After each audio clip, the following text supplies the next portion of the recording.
이번에는 싫어하는 사람을 찾기도 힘든 국민간식 신우님과 관련된 이야기를 해봅니다.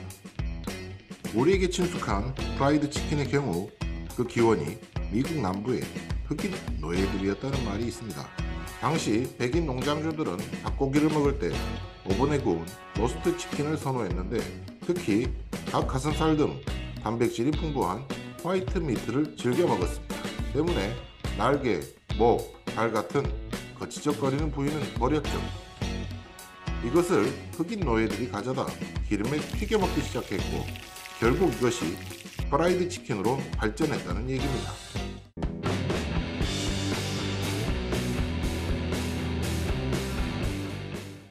프라이드 치킨의 흑인 노예 기원설, 이것은 역사적 사실에 가깝긴 하지만 완전히 만든 얘기라고 하기도 힘듭니다. 일단 흑인 노예들이 먹었던 저질 기름에 튀긴 닭 조각이 오늘날의 프라이드 치킨과 같았을 리는 없습니다. 또 이 얘기가 사실이라면 18세기에서 19세기 사이에 프라이드 치킨이라는 음식이 세상에 나왔다는 말인데요. 닭은 약 3,500년 전 태국 지역에서 처음으로 가축화된 것으로 추정되는 만큼 인류가 그 오랜 세월 동안 닭을 튀겨 먹을 생각을 안 했을 리는 없습니다. 닭고기를 기름에 튀긴 요리는 유럽인이 북아메리카에 진출하기 전부터 꽤나 퍼져 있었습니다. 특히 종교적인 터부가 많은 이슬람권에서 닭은 인기 있는 식재료였죠. 이슬람 교도들은 돼지고기를 먹지 않습니다. 돼지는 물을 많이 소비하고 인간과 먹이가 겹치는 만큼 건조하고 척박한 사막에서는 키우기 어려운 동물입니다. 소고기라도 먹으면 좋겠지만 정근대 어느 문화권에서든 소는 귀중한 자산이니 함부로 먹기 힘듭니다. 그래서 아랍인들은 주로 염소나 양을 잡아먹었습니다. 그리고 여기 나중에 추가된 식용가축이 바로 닭입니다. 아라비아와 지중해를 오가던 아랍 상인들이 튀긴 닭 요리를 가장 먼저 만들어낸 주인공이었을 확률이 높습니다. 역시 돼지고기에 종교적 터부가 있는 유대인, 그 중에서도 이베리아 반도를 중심으로 중세 왕성한 활동을 벌이던 세파르딘 유대인들이 먼저 만들어냈을 수도 있습니다. 이렇게 전해지던 요리가 근현대에 미국에서 업그레이드된 것이 프라이드 치킨이라고 할 수 있습니다. 흑인 노예를 부리던 남부의 농장주 상당수는 잉글랜드에서 건너온 이주민들이었습니다. 그들은 앞서 말한 대로 닭을 오븐에 구워 먹는 것을 더 선호했습니다. 사실 부유한 남부의 농장주들 입장에선 굳이 먹기 복잡한 닭을 힘들게 먹을 필요가 없었을지도 모릅니다. 그런데 흑인들이 닭발이나 날개, 목을 튀겨 먹는 것을 눈여겨보던 백인 농장주들이 있었습니다. 바로 스코틀랜드 출신의 이민자들이었습니다. 잉글랜드와 달리 스코틀랜드의 경우 닭을 기름에 튀겨 먹는 것을 선호했고 아마도 몇몇은 주방을 담당하는 흑인 노예에게 닭튀김을 만들어 보라고 했을 겁니다. 이렇게 해서 살점하나 없던 튀긴 닭이 프라이드 치킨으로 업그레이드 되었죠. 특히 미국 남부의 프라이드 치킨은 스코틀랜드의 닭튀김이 향신료 양념을 가미하는 사프리카 요리 방식과 결합하면서 전에 없던 색다른 맛을 탄생시킵니다.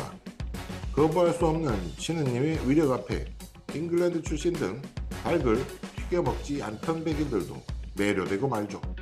남북전쟁 중 노회제가 폐지되면서 해방된 흑인들 중 일부는 식당 요리사로 일하게 되었고 프라이드 치킨은 일반 레스토랑에서 파는 본격적인 메뉴로 자리 잡습니다. 일부 흑인들은 프라이드 치킨을 짊어지고 행상을 하기도 했습니다. 상업적 가능성이 보이자 치킨을 이용한 여러 가지 실험이 진행되는데요. 그 실험자 중 한 명이 바로 켄터키주에서 카페를 경영하던 할랜드 샌더스였습니다. 커널 샌더스, 일명 샌더스 대령이라고 불린 그는 튀김가루도 색다르게 만들고 특히 다양한 향신료를 섞어 독특한 맛을 창조합니다. 짧은 시간에 더 많은 요리를 만들어낼 수 있는 조리법도 개발해내죠.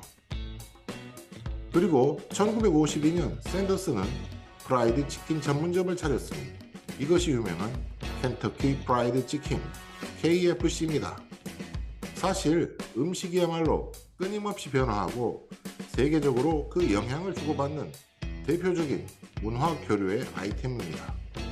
때문에 원조를 따지는 것 자체가 이상한 일일지 모릅니다. 카레는 인도를 대표하는 음식이지만 우리가 흔히 접하는 카레 라이스는 일본에서 재창조해낸 것이고요. 김밥의 경우 일제강점기 전해진 일본의 김초밥, 노리마키가 그 유래이지만 한국에서 유독 사랑받고 끊임없이 진화하며 이제 대표적인 한식 메뉴라 해도 손색 없기로 했죠. 프라이드 치킨 역시 마찬가지입니다. 전 세계에서 프라이드 치킨을 가장 사랑하고 다양하게 변주시킨 나라가 있다면 바로 대한민국입니다.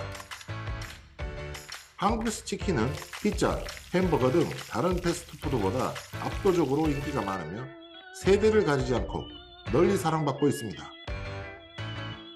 한국의 프라이드 치킨이 본격적으로 소개되기 시작한 것은 한국전쟁 이후부터입니다. 주한미군이 들어오면서 미국 남부에 프라이드 치킨 문화가 들어왔고 6, 70년대에는 시장 통닭이 유행했죠. 국민소득이 올라가던 80년대 중반 한국식 치킨 요리의 선봉장이라 할 수 있는 양념치킨이 본격적으로 판매되면서 바야흐로 치킨 시대의 서막이 열리게 됩니다. 이미 기존 중국집 등이 정착시킨 한국식 배달 문화와 맞물려 치킨은 폭발적으로 퍼져나가는데요. 특히 2002 한일 월드컵은 치킨 산업이 대도약하는 전기이기도 했습니다. 한국 대표팀이 월드컵 4강 신화를 쓰는 동안 치킨집 매출도 올라가며 특수를 누리게 되었고 이러한 특수에 힘입어 치킨 전문점이나 브랜드가 대규모로 증가해 치킨 춘추 전국 시대가 펼쳐집니다. 이른바 치맥이란 단어가 대중화된 것도 이때부터라는군요. 한국의 치킨 산업 규모가 어찌나 큰지 전 세계 맥도날드 매장 수보다 한국의 치킨집 숫자가 더 많을 지경이라고 합니다. 2020년 기준 전국의 치킨집은 약 2만 9천 개로 3만 2천여 개인 편의점 다음가는 자영업 종목이기도 하죠. 그 유래가 아랍 상인이건 미국 남부의 흑인 노예이건 이제 치킨은 엄연히 한국이 세계에 내세울 수 있는 문화 코드, 즉 K컬처의 일부분이자 한국인의 소울푸드입니다. 여러분도 하루 내 쌓인 스트레스를 치맥으로 확 풀어보시기 바랍니다. 구독과 좋아요는 저에게 큰 힘이 됩니다. 감사합니다.